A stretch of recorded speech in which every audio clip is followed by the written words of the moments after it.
8 years ago, when the United Kingdom last held the G8, hundreds of thousands marched to make poverty history. Nelson Mandela stood in Trafalgar Square and he called on humanity to rise up and free millions trapped in the prison of poverty.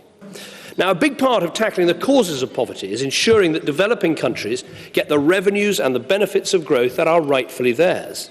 And there are three vital things in making that happen: fairer taxes, greater transparency, and more trade.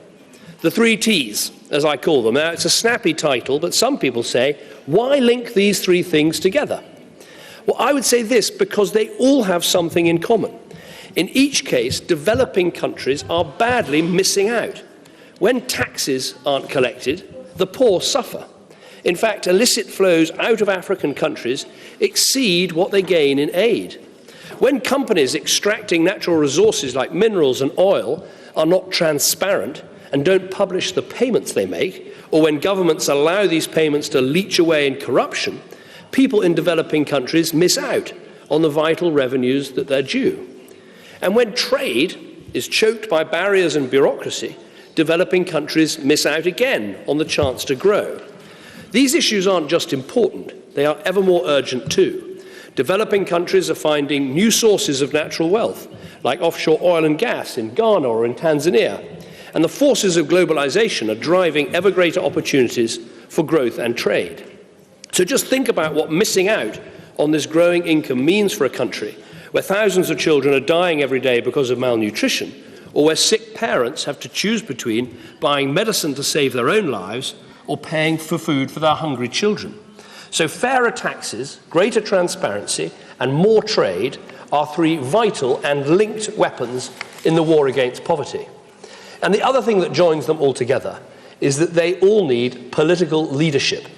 Too often in the past, this has been missing.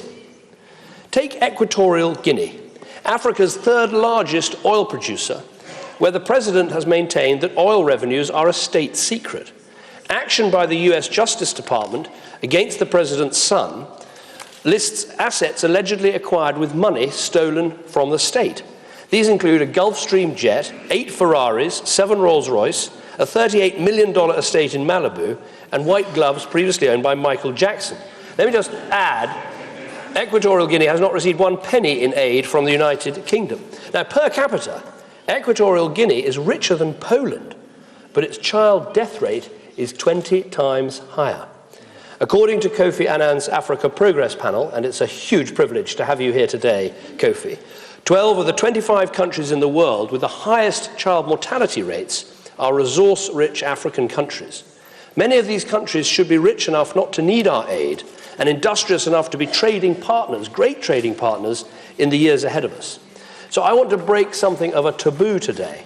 For too long, the international community has shied away from condemning the appalling degree of corruption and mismanagement of resources and the fundamentally bad governance that is destroying lives in some developing countries.